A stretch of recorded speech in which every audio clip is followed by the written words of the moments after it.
Hello mga idol, nilagay ko na pala sa normal yung connection ng wiring sa amplifier na ito. Ang pinakang sira pala nito distorted yung isang channel. Ayan, ganyan po yung tunog ng left channel, pero yung right channel buo naman.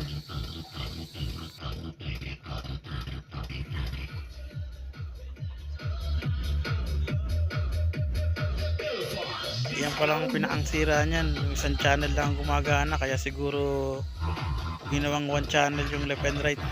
Kaya yun naman ang aking gagawin, yung distorted. Sana matsambahan ko.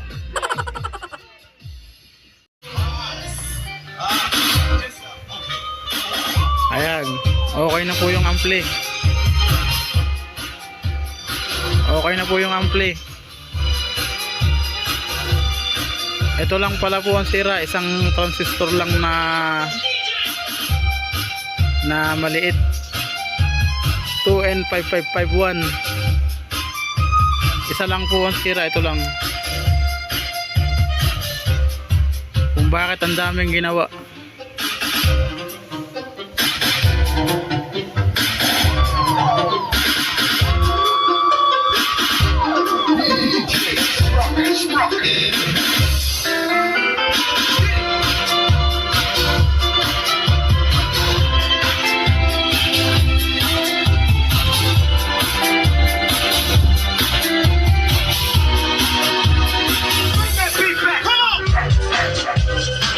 Para makita ng unang gumawa,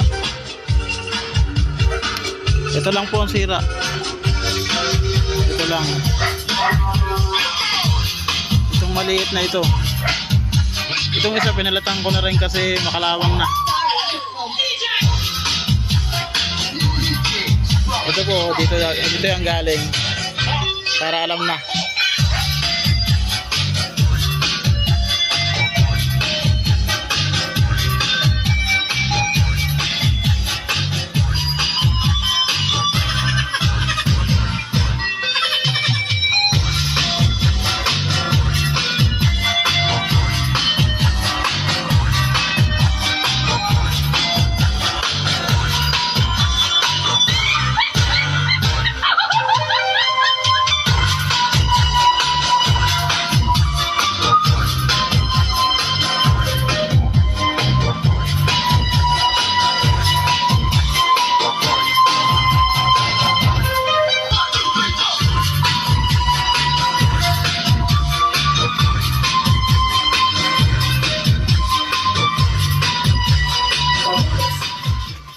Salamat, na ayos din.